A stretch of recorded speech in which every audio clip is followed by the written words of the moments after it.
Great. Thank you for your speech. It was, I think it was really interesting and kind of, I do struggle a bit when it becomes technology all the time, and then you said that smart city is not really about technology, it's about actually values and decision making.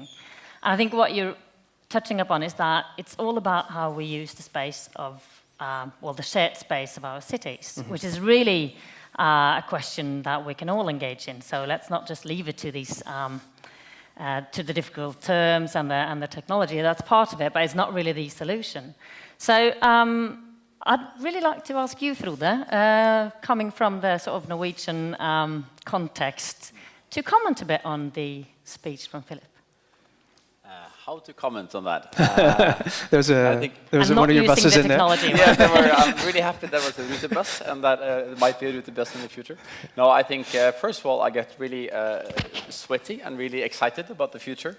I think we do see we probably not as good as talking about it, but we do see the same really disruptive things going on in mobility and being rooted. It's of course important to be part of that and find how we're going to be part of that. So it makes me sweaty and excited to be in that role at Rooted. Secondly, I think we've been following some of the work you've done. We even tried to make you do that study of Oslo, but you said no, so I never sorry guys. That. But we have to do it ourselves now. But the point is that when his reports came out, and your report came out, it actually gave us some concrete tool to understand really the consequence. But before that, everybody talked about automated vehicles, integrated mobility, all the new stuff, but I think we didn't get any further. It was excited, a lot of things going to change, but how? And then I think your report was one of the first ones where we saw, okay, here is somebody who tries to really capture what it would mean, put a lot of data into it and grasp the data. What does it mean if you go that way? What does it mean if you go that way? So it's the first report that we created very good discussions within the Rooted and with Rooted and others on. The second point, I think, is that you look at the holistic perspective. So I think we talked about this mobility perspective in terms of security, costs, can we provide better service for our people, etc. But you know, the access perspective, it's fantastic. You know, how we can really be a dramatic change of people living one place, being able to work in another place. That's a perspective I think we haven't worked with enough, that we're working more with now, because we see how important those things will change when we go to the future mobility situation, however that one might be. But do you have any sort of good examples on cities that actually, you know, it could easily be that everyone owns their own self-driving car and would sort of be probably worse off than we are at the moment, since they're going forth and back all the time. So how to prevent that? It's not just about everyone owning their own self-driving car and everyone keeping to their ownership. Do you have any good examples on how that's been governed? Because it's a question, I reckon, of governance. It's a question both of governance and of pricing and of incentives and disincentives. And it's what I should make clear is what the studies that we've done have looked at optimized ride services, shared mobility services, not looking at automation. These vehicles can be automated, but that's not the main focus. The focus was on how do you better optimize the flows of people around cities. And I think the first thing, coming back to what we heard from Jennifer this morning, is that the best mobility system is the one you never use, because you don't have to travel very far, because you've designed your cities so that for most things you can access things quite closely and walk. The second thing is that cities that have been quite successful in retaining high shares of walking and public transport are in fact shared mobility cities. You're not a public transport operator, you're a shared mobility operator. And you have a set of vehicles that you use to provide those services. Now those might change over time, but those cities that are successful have already put in place a governance structure. They've allocated space, in some cases lanes.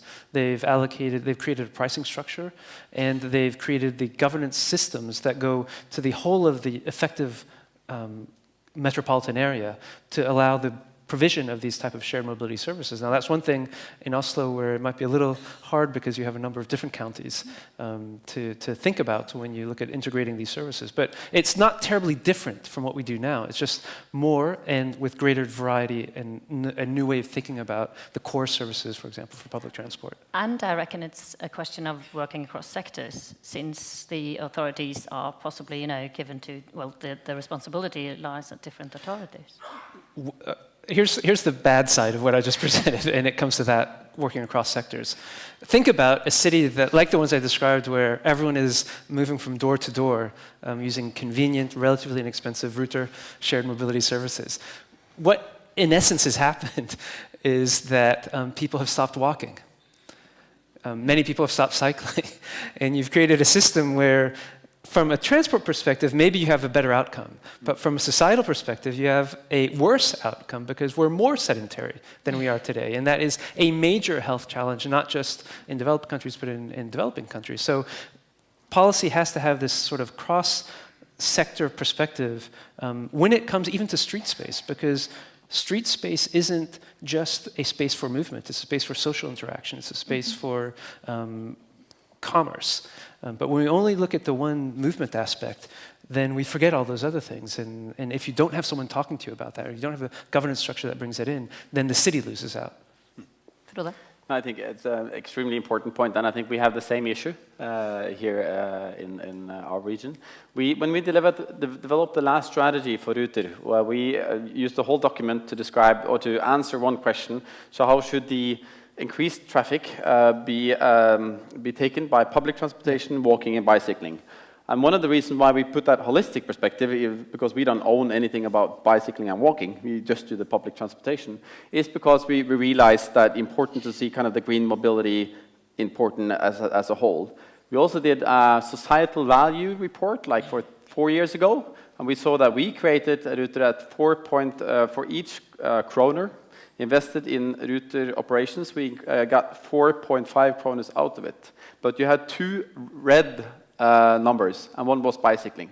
So we realized that actually we're not always a positive in terms of getting people to walk and bicycle more. We can be negative. And if you dig into that numbers, it's easier here in Asker and Bærum. It's positive. So we take market share from the private car to the public sector. But in very dense city areas, like in Oslo and maybe some of the densest, we have a more issue to see what initiatives we do that will actually still get people to don't take the bicycle, don't walk, and then take public transportation, which we don't want, and what actually when we take it from the car to the public transportation. But it's just on that, it's really important to remember that public transport is a walking trip always at the front and back end.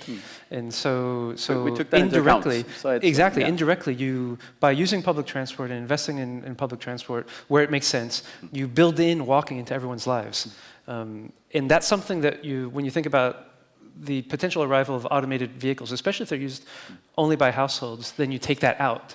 And transport ministries and transport departments don't have that responsibility, but mayors do.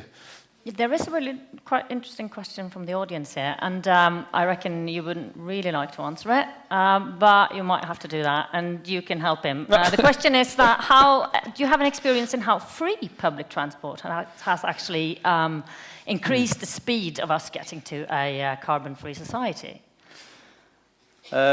We get the questions all the time. Okay. So we're calculating and we're discussing with different people with different backgrounds and education to see what the consequences. Our current understanding and knowledge and belief is that if we decrease the price of public transportation, that it will not have a huge effect. If we make it totally free, it will be more. I'm not sure if that's the biggest lever to go for. And I know that's an interesting point for discussion, but I'm not sure if that's the biggest lever. I think more about how can we make it more attractive? Yeah. How can we understand the elements of what public transportation does and does not do? How can we leverage public transportation to get more value of different things? More access to the city, actually more walking and bicycling, more better health, all the elements public transportation can do. I would rather focus on the value creation from it than thinking more people would take it by taking the money away. Because that money is taken away from something else, right? It's a lot of money. in certain contexts, it's actually been negative, because when you create a free good, then people don't value it. And we've seen the quality of public transport go down because people vandalize it more easily because they view it as a good case in mind is some dockless bicycle share systems that are essentially almost free in certain cities, Paris being one. They're really abused. And so to have public transport in that kind of category of an abused good is a dangerous one. And I would agree that quality is more important. But I think it's more than quality, it's the variety. And it's just boggling to me that a major public transport operator has not rolled out a major app-based ride service platform to compete with Uber, with Didi Chuxing, or with Lyft. And that the direction is the other way around, that these companies are negotiating with Ruter and with RATP. It should be the other way around because the public transport sector is a mobility sector. But to do that, you have to go beyond maybe a historic focus on a type of vehicle and to the service. Okay, so let's imagine that we have a smaller town, not as big as the cities. Let's say we have a smaller, medium-sized town, and the center is not really big. The critical mass of people is not that enormous, which very often leads to less public transport. And you can say that, it's free of charge or it's not free of charge, but it's cheaper and it's a self-driven thing that you can kind of demand to your house and then take it forth and back. But is it really possible to think that you could have such a system when the critical mass of people is not enough? Because that would mean that someone would still need to somewhat pay for it. And do you have an experience in that from your research on the medium-sized towns, not necessarily lying outside of a big town, a city as Oslo? I'm going to further answer that, but I'm going to put this out there.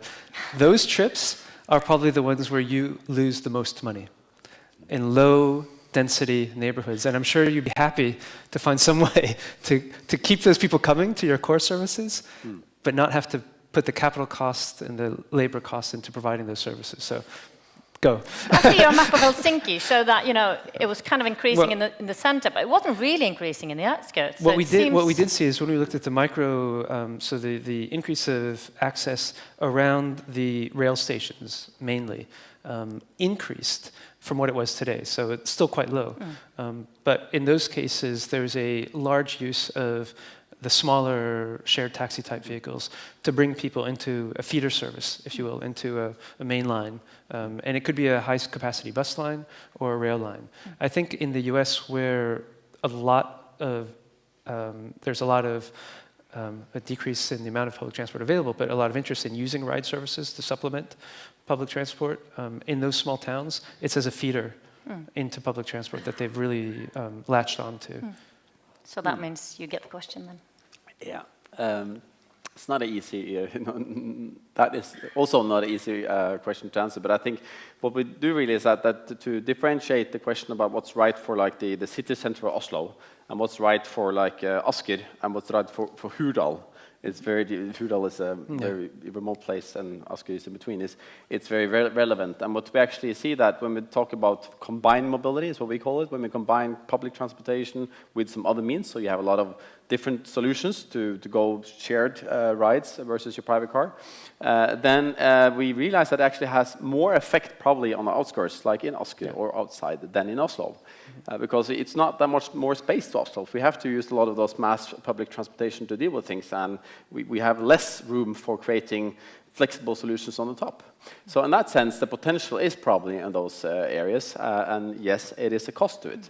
But I think, the potential is really huge, right? I mean, we have so little today, and it can be done more, and people go 1.3 in the cars. You could have easy motivating things to go with your neighbor, and you get 2 people in a car. It's a doubling. I know that a lot of the municipalities work on having bicycle lanes in the wintertime. Well, then a lot of people will bicycle, and they have a place to park. I think, from my perspective, we have done so little, and we can do so much more to create a better mobility in the smaller cities and the remote areas. And it doesn't have to be all that expensive. And last point, sometimes it might actually be worth that it is a bit of expensive. We're piloting some stuff in Bærum with Stabæk. Small kids are going to football practice. and they were driven by the parents. That's what parents do in Norway. They drive to football practices.